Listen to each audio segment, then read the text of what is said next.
Hi, this is Joe again with another review. For the sake of this video, I'm going to be discussing the 1967 murder mystery film, Berserk, starring Joan Crawford.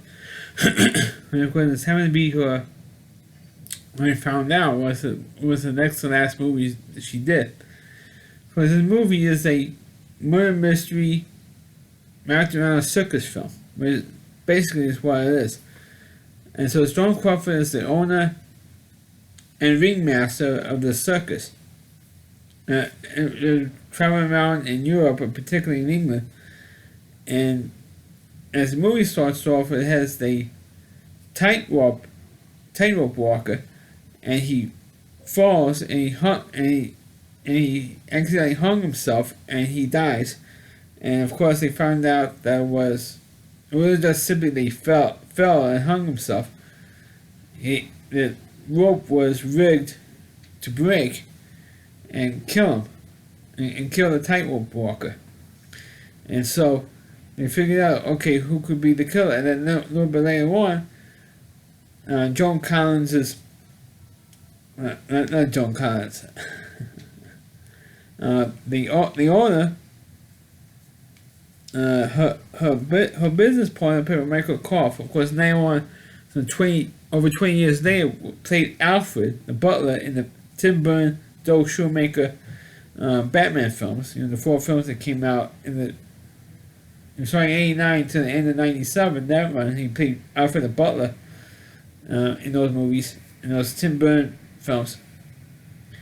He plays Joan Crawford's business partner, and he also gets killed. So you really only have two murders in this film. For the whole film, for like a murder mystery, you only had 2 murders, which is kind of way down here compared to, let's say, some 11 years later when the first Halloween movie came out. Then the murder rate goes up, but in this film you only had two killings.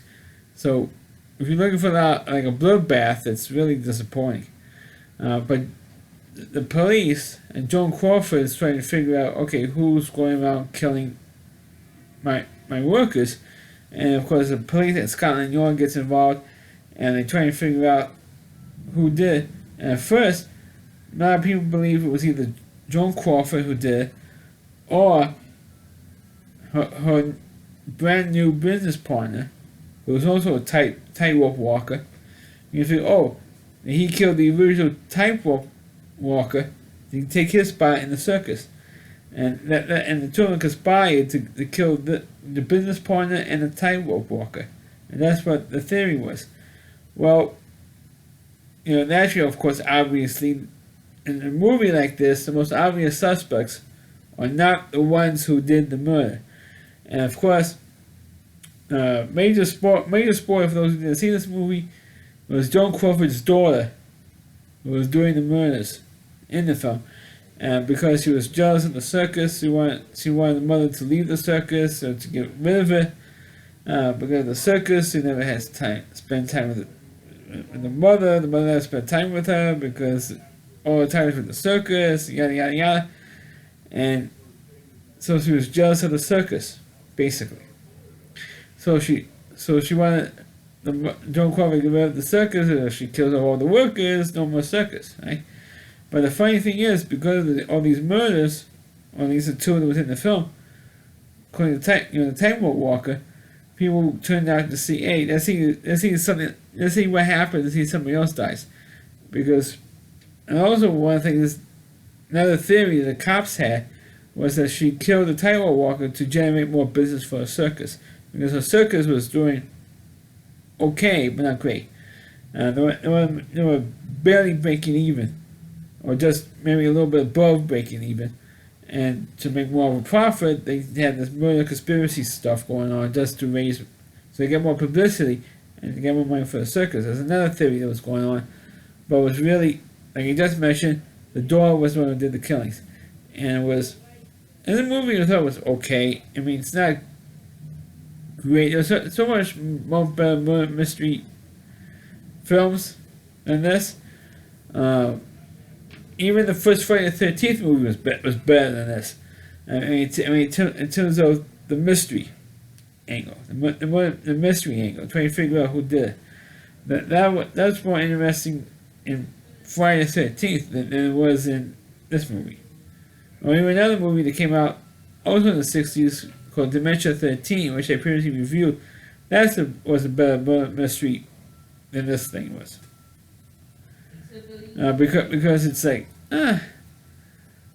like too lame. It's like kind of like a lame, because spent more time with all the circus stuff than trying to figure out the murder mystery. It didn't focus that much on it, and also not only that, but it didn't have that many murders in this film. For a murder mystery, you only had 2 murders. I mean, it's like just a bit lame. And also, by the way, look for one of the midgets. Now, there was a midget in this movie, little person in this movie, and who later on, like 4 years later, appeared as one of the, in Willy Wonka and the Chocolate Factory. He played one of the Oompa Loompas. Think of the name of the Well, he played one of the Oompa Loompas in Willy Wonka and the Chocolate Factory. 4 years later. So you look at it, you could recognize that he was one of the Oompa Loompas because I've seen Willy Wonka enough times to know what the Oompa Loompas look like, and he was one of them. But in terms of the film, I thought it was okay, but not great. So let me review the movie Berserk. Please click on the video, please rate it. Please go to my channel, please forward this video onto your Facebook pages. You can check out all my reviews and only my YouTube channel at rallyc.com, so WDY. C.com. That's a homepage to the Rally Reviewer. Christy Moore. Please check out all of his videos on his website. Thanks for watching, and catch you next time.